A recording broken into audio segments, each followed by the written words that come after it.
Good morning class. Today we will continue our chapter और आज हमारा टॉपिक है ग्रोथ ऑफ प्रेस। तो 19वीं सेंचुरी में कैसे प्रेस की ग्रोथ हुई और उसके बाद उसका रिजल्ट क्या हुआ, क्या इम्पैक्ट पड़ा प्रेस के ग्रोथ से इंडिया पे। देखिए, इंडियन न्यूज़पेपर्स एंड जर्नल्स ये स्टार्ट हो चुके थे 19वीं सेंचुरी में, और ज़्यादातर न्यूज़पेपर और जर्नल्स जो थे इनको चला रहे थे जो रिफॉर्मर्स थे, जो चाहते थे कि इंडियन सोसाइटी में चेंजेस आए। और ये जितने भी न्यूज़पेपर्स थे ये रीजनल लैंग्वेजेस में चलाए जाते थे ताकि जो लोग हैं इनको समझ भी सकें। अब इससे हुआ क्या, इन रीजनल लैंग्वेजेस के न्यूज़पेपर्स और जर्नल्स के थ्रू लोगों को अवेयर किया गया डेवलपमेंट के बारे में। लोगों को बताया गया कि अदर पार्ट्स ऑफ वर्ल्ड में कैसे लोग रहते हैं, कैसे दूसरी कंट्रीज़ फ्लरिश कर रही है और कैसे लोग अपनी फ्रीडम स्ट्रगल को कंटिन्यू कर रहे हैं। और इससे लोगों के हार्ट में एक फीलिंग क्रिएट करी गई नेशनलिज्म की और पेट्रियोटिज्म की।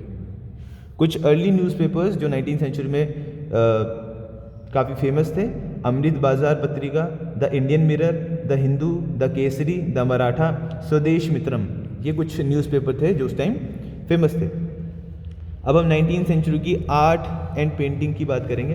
तो सेकेंड हाफ ऑफ 19वीं सेंचुरी के बाद ओल्ड ट्रेडिशन को, जो इंडियन स्टाइल था, Indian style of old painting, उसको क्या किया गया, रिवाइव किया गया। और इसको रिवाइव किया ईस्ट इंडिया कंपनी ने, यानी ब्रिटिशर्स ने। ब्रिटिशर्स क्या करते थे, इंडियन पेंटर्स को कमीशन करते थे और उनसे पिक्चरेस्क्यू लैंडस्केप, ऑयल वाटर कलर से पेंटिंग्स बनवाते थे। इसीलिए ये जो पीरियड है ये इंडियन आर्ट और हिस्ट्री के लिए रीएसेंस का पीरियड बोला जाता है। इसके बाद रविन्द्रनाथ टैगोर ने डिपार्टमेंट ऑफ आर्ट क्रिएट किया शांति निकेतन में, और बंगाल स्कूल धीरे धीरे बहुत फेमस होने लगा आर्ट के लिए। और बिकॉज ऑफ 3 टैगोर्स जो कि थे गगनेंद्रनाथ, रविंद्रनाथ एंड अवनींद्रनाथ टैगोर, ये बहुत फेमस पेंटर थे। जैसे अगर हम बात करें अवनींद्रनाथ टैगोर की, तो इनका काफ़ी सोफिस्टिकेटेड स्टाइल था और एक पोर्ट्रेट पिक्चर्स बनाते थे। गगनेंद्र जो थे ये कार्टूनिस्ट थे। इसके अलावा नंदल बोस ये एक टेक्निकल रिवाइवलिस्ट थे। 1850s तक 3 और आर्ट स्कूल इंडिया में इस्टेब्लिश हो गए थे, एक मद्रास, चेन्नई में, कलकत्ता एंड बम्बई में। कुछ फेमस पेंटर्स जैसे कि राजा रवि वर्मा, नंदल बोस, जामनी रॉय, MF हुसैन, सतीश गुजराल, अमृता शेरगिल एंड कृष्ण, इन्होंने काफ़ी कंट्रीब्यूट किया है इंडियन पेंटिंग्स के लिए। अब हम आर्किटेक्चर के बारे में बात करेंगे। अब देखिए, आर्किटेक्चर की बात करी जाए तो डच और पोर्चुगीज़ और फ्रेंच जो थे वो इंडिया में आए, इंडिया पे उन्होंने कंट्रोल किया, और जिन रीजन पे उन्होंने कंट्रोल किया वहाँ पर उन्होंने अलग अलग मॉन्यूमेंट्स बनाए हैं, बिल्डिंग्स बनाई हैं अपने स्टाइल में, अपने आर्किटेक्चर स्टाइल में। लेकिन जो ब्रिटिशर्स थे, ब्रिटिशर्स ने इंडिया में सबसे ज़्यादा इन्फ्लुएंस किया है आर्किटेक्चर को, और इनकी जो बिल्डिंग्स थी ये होती हैं गॉथिक स्टाइल, इंपीरियल स्टाइल या क्रिश्चियन स्टाइल। मोस्टली जो बिल्डिंग्स हैं वो गॉथिक आर्किटेक्चर से इन्फ्लुएंस होकर बनाई गई है। One of the true Gothic monuments is Queen's college in Varanasi. Queen's college ये वाराणसी में है, ये एक बहुत अच्छा एग्जाम्पल है गॉथिक आर्किटेक्चर का। इसके अलावा मायो कॉलेज प्रयागराज ये भी एक आर्किटेक्चर का एग्जाम्पल है गॉथिक आर्किटेक्चर। अब ऐसे ही एक हावड़ा ब्रिज, ये कलकत्ता में है और ये कोलकाता में है, और ये बनाया था ब्रिटिशर्स ने।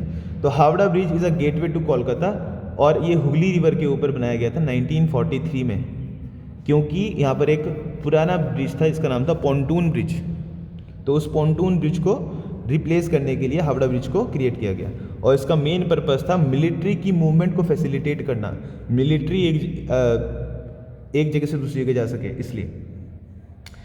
Bridge is 705 metre long, 705 metre लंबा है, 97 feet wide.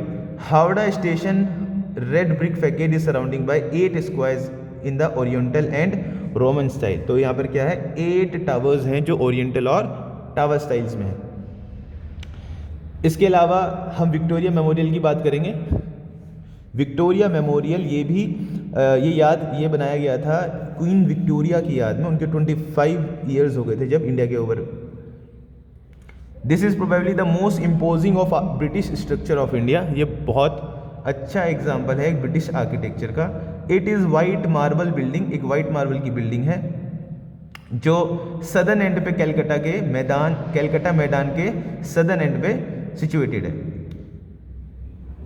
It's foundation stone was laid by Prince of Wales in 1906 में इसको बनाना शुरू किया और 1921 में कंप्लीट हो गया। Building is a splendid example of colonial style.